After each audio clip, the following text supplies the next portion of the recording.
नमस्कार दोस्तों, स्वागत है आपका मेरे इस YouTube channel study with Anshul में। रात के 8 बज चुके हैं और आज हमारी पहली क्लास हिंदी की आप लोगों को कंप्लीट कराने के लिए मैं आ गया हूँ।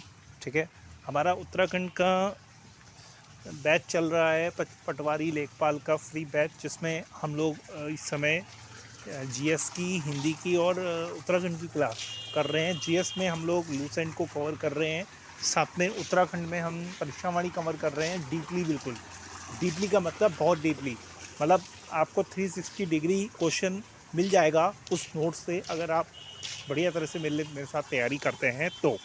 ठीक है, फिर और तो और इसमें हम लोग आपको याद कराने की गारंटी भी देंगे। ऐसा नहीं है कि हम आपको बीच में छोड़ देंगे, हम आपको बार बार रिवाइज कराते रहेंगे ताकि आप लोगों को कोई भी परेशानी ना हो। रात के 8 बज चुके हैं और हम लोग हिंदी को कवर करने के बारे में क्लास लेकर आए हैं। हिंदी आज शुरू करेंगे। आज केवल डेमो के 25 क्वेश्चन आप लोगों को दिए जा रहे हैं। पहला चैप्टर है हिंदी भाषा का उद्भव तथा विकास। बुक का रेफरेंस है परीक्षावाणी। परीक्षावाणी बुक को हम कवर कर रहे हैं। ठीक है, तो शुरू करते हैं। हमारा पहला क्वेश्चन आप लोगों के सामने है कि ध्वनि चिन्हों द्वारा मनुष्य ध्वनि चिन्हों द्वारा मनुष्य द्वारा विचार विनिमय क्या कहलाता है। ठीक है, तो मनुष्य द्वारा जो विचार विनिमय होता है, जो विचार का आदान प्रदान होता है, उसको हम कहते हैं भाषा। क्या कहते हैं? भाषा। ठीक है, नेक्स्ट है भाषा के 3 रूप कौन से मिलते हैं। ध्यान, बहुत बढ़िया क्वेश्चन है। भाषा के 3 रूप कौन से मिलते हैं? तो एक है बोलियाँ, एक है परिनिष्ठित भाषा और एक है राष्ट्रभाषा। ठीक है, बोलियाँ, परिनिष्ठित भाषा और राष्ट्रभाषा। ठीक है, अब तीनों डेफिनेशन बड़े ध्यान से सुनिएगा कि बोलियाँ क्या होती हैं, परिनिष्ठित भाषा क्या होती है और राष्ट्रभाषा क्या होती है। ठीक है, तीनों डेफिनेशन बहुत बड़ी उससे क्वेश्चन बना के लाए हैं, क्योंकि जो पहला चैप्टर है वो पूरा थ्योरेटिकल है, उसमें व्याकरण नाम की चीज़ नहीं है। और ये लगभग 4-5 भाग में चलेगा पहला चैप्टर, क्योंकि पहले चैप्टर से काफ़ी क्वेश्चन आते हैं एग्जाम में। 1-2 क्वेश्चन, 3-4 क्वेश्चन आ ही जाते हैं लगभग। जैसे इस बार वीडियो में जो 5 तारीख की फर्स्ट शिफ्ट का पेपर था, रामचरितमानस किस भाषा में लिखी हुई है, तो वो साहित्य के इतिहास से ही लिया गया है। ठीक है, तो चलो चलते हैं, शुरू करते हैं। जैसे क्षेत्रीय भाषा को कहते हैं, तो क्षेत्रीय भाषा जो होती है, जो एक क्षेत्र विशेष में बोली जाती है, तो उसको हम कहते हैं बोली। क्या कहते हैं? बोली। ठीक है, नेक्स्ट है बोली भाषा का वह रूप जो साधारण जनता अपने समूह के घरों में प्रयोग करती है। ठीक है, बोली वो रूप है जो साधारण जनता, जैसे हम लोग हैं, हम लोग आपस में जिस तरह की भाषा का प्रयोग कर रहे हैं, पहाड़ी भाषा, तो हमारे कुछ लैंग्वेज होगी। ठीक है, तो वो बोली हो जाएगी। ठीक है, पहाड़ी भाषा यूज़ कर रहे हैं, बोली हो जाएगी हमारी। गढ़वाली भाषा यूज़ कर रहे हैं, बोली हो जाएगी हमारी। ठीक है, जो हमारे घर में जो भाषा चल रही है ना, उसको हम बोली कह देंगे। या हमारे आसपास हमारे गांव में जो भाषा चल रही है, उसको हम क्या कह देंगे? बोली कह देंगे। ठीक है, नेक्स्ट है भारत में कुल बोलियां। तो ध्यान रखिएगा, भारत में कुल 600 से ज़्यादा बोलियां हैं। कितनी बोलियां हैं? 600 से अधिक बोलियां। नेक्स्ट है शिक्षा, राजकाज, पत्रकारिता, साहित्य आदि में कौन सी भाषा का प्रयोग होता है। तो शिक्षा, राजकाज, पत्रकारिता, साहित्य आदि में परिनिष्ठित भाषा का प्रयोग होता है। अब बात होती है परिनिष्ठित भाषा क्या होती है। देखिए, परिनिष्ठित भाषा वो भाषा होती है जिसका यूज़ हम जनरल वेज में करते हैं। जैसे हम लिख रहे हैं कोई चीज़, जैसे हम शिक्षा प्राप्त कर रहे हैं जिस भाषा में, जैसे जिस भाषा में हम शिक्षा प्राप्त कर रहे हैं, जिस भाषा में हम राजकाज का काम कर रहे हैं, ठीक है, साहित्य आदि लिख रहे हैं, वो भाषा क्या कहलाती है? परिनिष्ठित भाषा कहलाती है। ठीक है, परिनिष्ठित भाषा को ही हम क्या कहते हैं? मानक भाषा कहते हैं। देखिए, अगला क्वेश्चन वही है, परिनिष्ठित भाषा का दूसरा नाम क्या है? मानक भाषा। ठीक है, परिनिष्ठित भाषा का दूसरा नाम क्या है? मानक भाषा। अब क्वेश्चन आएगा, मानक भाषा किसे कहा जाता है? क्वेश्चन बड़े अच्छे से बन सकता है कि मानक भाषा किसको कहा जाता है? परिनिष्ठित को, पहला। ठीक है, दूसरा आएगा तुम्हारा बोली को, तीसरा आएगा आपका क्या? राष्ट्रभाषा। समझ गए? चलिए, नेक्स्ट क्वेश्चन है विस्तृत क्षेत्र में विचार विनिमय का साधन बनकर देश की भावात्मक एकता में सहायक क्या कहलाता है? तो वो कहलाता है राष्ट्रभाषा। एक राष्ट्र की जो भाषा होती है, उसमें जो हम एक कॉमन भाषा, जैसे ज़्यादातर जो हमारे स्टेट्स हैं भारत के, उनमें हिंदी भाषा बोली जाती है। हिंदी में विचार का प्रवाह होता है, हिंदी में विचार विनिमय होता है। ठीक है, तो भावात्मक एकता मतलब हम लोग हिंदी से एक दूसरे से जुड़े हुए हैं। ठीक है, हिंदी हम कहीं भी जाते हैं, अगर हम यहाँ से कोलकाता गए, ठीक है, मान लिया जाए वहाँ की लोकल भाषा बंगाली है, मान लिया जाए है ही बंगाली भाषा है वहाँ की, लेकिन हम लोग अपनी तरफ से क्या बोलते हैं, हिंदी बोलते हैं, और उनको भी थोड़ी बहुत हिंदी आती है, ऐसा नहीं है कि उनको हिंदी नहीं आती है। हमें भावात्मक रूप से जोड़ने वाला काम कौन सी भाषा कर रही है, हिंदी भाषा कर रही है। ठीक है, तो मतलब ज़्यादातर स्टेट्स में हिंदी भाषा का प्रयोग हो रहा है, तो हम हिंदी भाषा में एक दूसरे को जो मतलब चीज़ें समझा पा रहे हैं, भावात्मक रूप से एक हो रहे हैं हिंदी भाषा को लेके, तो वही हमारी क्या कहलाएगी, राष्ट्रभाषा कहलाएगी। लेकिन एक बात, ये तो मैंने एग्जाम्पल हिंदी का दे दिया, मैं एक भाषा विशेष की बात कर रहा हूँ, जिस भाषा में कोई भी भाषा हो सकती हो, तमिल वो भाषा हो सकती है, तेलुगु वो भाषा हो सकती है, बंगाली वो भाषा हो सकती है। ऐसा नहीं है कि हिंदी राष्ट्रभाषा है, हिंदी एक राजभाषा है। ठीक है, हिंदी क्या है, राजभाषा है, इट इज़ नॉट ए राष्ट्रभाषा। अभी इस बारे में सब जगह हम क्या करेंगे, इसको हम आगे डिस्कस करेंगे आगे आने वाली क्लासेस में। नेक्स्ट क्वेश्चन है, भाषा के दो रूप कौन से होते हैं। ठीक है, तो भाषा के दो रूप हैं, कथित और लिखित। ध्यान रखिएगा, भाषा के दो रूप हैं, कथित और क्या, लिखित। नेक्स्ट क्वेश्चन है, संसार में कितने भाषा परिवार। बहुत बढ़िया क्वेश्चन है। संसार में कितने भाषा परिवार हैं, संसार में 13 भाषा परिवार है। अब 13 भाषा परिवार के नाम कोई नहीं पूछेगा, ये बहुत डीप क्वेश्चन हो जाएगा, और ये शायद यूजीसी नेट की लैक क्वेश्चन हो जाएगा। आप लोगों से बहुत सिंपल परिवार पूछा जाएगा, वो है भारतीय आर्य भाषा परिवार। ठीक है, भारतीय आर्य भाषा परिवार। तो आरोपीय शाखा में कौन सा परिवार हिंदी से संबंधित है, तो हिंदी से संबंधित कौन सा है, भारत ईरानी परिवार। ठीक है, तो भारत ईरानी परिवार जो है, इसके 3 उपवर्ग हैं, ध्यान रखिएगा। भारत ईरानी के कितने उपवर्ग हैं, 3 उपवर्ग में, आप लोगों को दिख रहा होगा स्क्रीन में, ईरानी, दरद और भारतीय आर्य भाषा। ठीक है, ध्यान रखिएगा। पहले जो हमारी भाषा है वो क्या, आरोपीय परिवार कौन सा है, भारतीय ईरानी। ठीक है, पहला। फिर भारत के पहले ये बताइए टोटल कितने भाषा परिवार हैं, टोटल 13 भाषा परिवार हैं। ठीक है, कौन सा परिवार हिंदी से संबद्ध है, भारत ईरानी। ठीक है, और भारत ईरानी के 3 उपवर्ग कौन से हैं, ईरानी, दरद और भारतीय आर्य भाषा। ठीक हो गया। चलिए नेक्स्ट क्वेश्चन है, भारतीय आर्यों ने ईरानी दरद से अलग होकर भारत में प्रवेश किया किस किसे, 1500 ईसा पूर्व।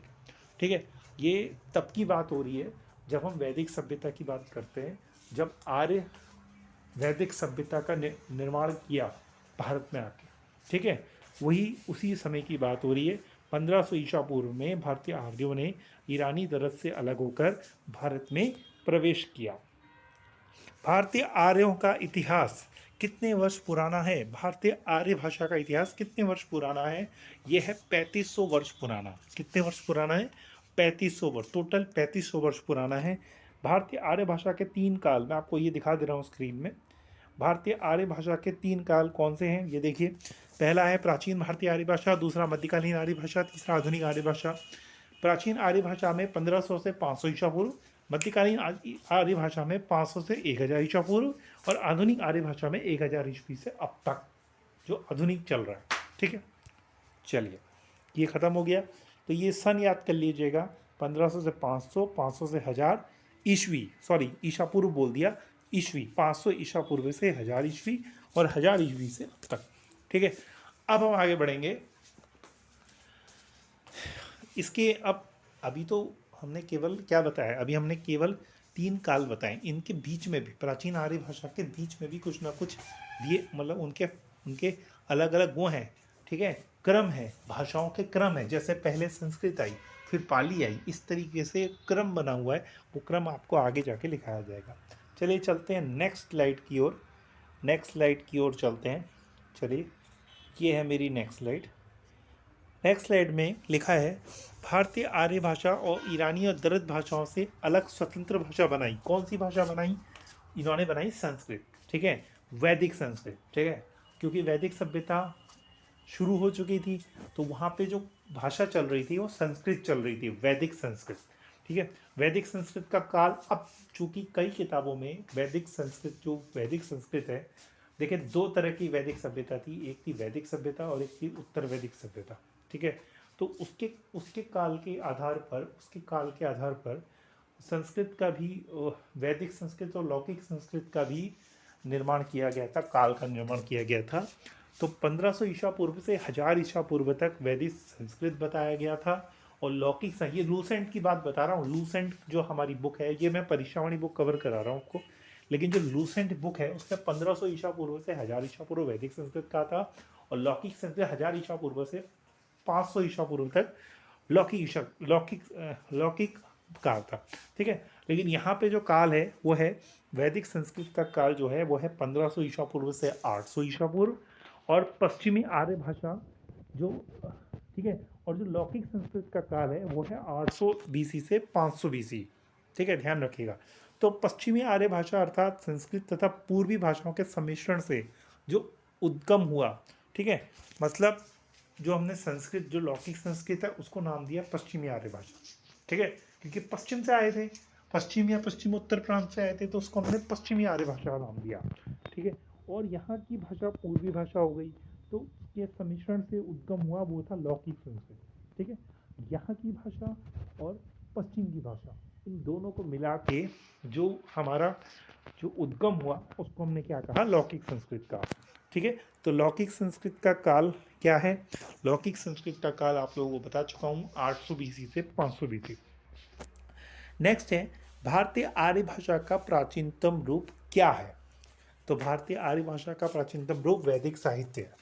ठीक है, वैदिक साहित्य जिस भी भाषा में लिखा हुआ है वो प्राचीन आर्य भाषा का प्राचीनतम रूप है। नेक्स्ट है वैदिक संस्कृत को संज्ञा प्रदान की गई, कौन कौन सी संज्ञा प्रदान की गई है, ये पूछा जा सकता है, ये पूछा जा सकता है आपसे। तो पूछते हैं। ठीक है, तो वैदिक या छंदस। ठीक है, आपने छंदस नाम पढ़ा होगा। ठीक है, वैदिक या छंदस। प्राचीन आर्य भाषा तथा मध्य देश में बोली जाने वाली भाषा के मिलन से जन्म हुआ। किसका जन्म हुआ? लौकिक संस्कृत का। किसका जन्म हुआ? लौकिक संस्कृत का। पाणिनि ने बोलचाल की भाषा कही, किसको कही? देखिए, जो मिलजुल के जो भाषा बनती है उसी को हम बोलचाल की भाषा कहते हैं। तो उस समय जो हमारी लौकिक संस्कृत और जो हमारी वैदिक संस्कृत दोनों को मिला के जो भाषा बनी उसको हमने जो हमारी मिली हुई भाषा थी, पश्चिमी आर्य भाषा संस्कृत और पूर्वी भाषा का सम्मिश्रण जो था, है ना, तो उसी को पाणिनि ने क्या कहा? बोलचाल की भाषा का। ठीक है, तो बोलचाल की भाषा क्या थी हमारी? पाणिनि ने बोलचाल की भाषा क्या की? लौकिक संस्कृत को कहा। किसको कहा? लौकिक संस्कृत को बोलचाल की भाषा कहा। पाणिनि ने अष्टाध्यायी के सृजन किस भाषा को आधार बनाकर किया? ये था लौकिक संस्कृत को। ठीक है, पाणिनि ने अष्टाध्यायी का सृजन किस भाषा का आधार को बनाकर किया? ये था लौकिक संस्कृत। और लास्ट क्वेश्चन है, ठीक है, last question of the day, Hindi का विकास क्रम क्या है?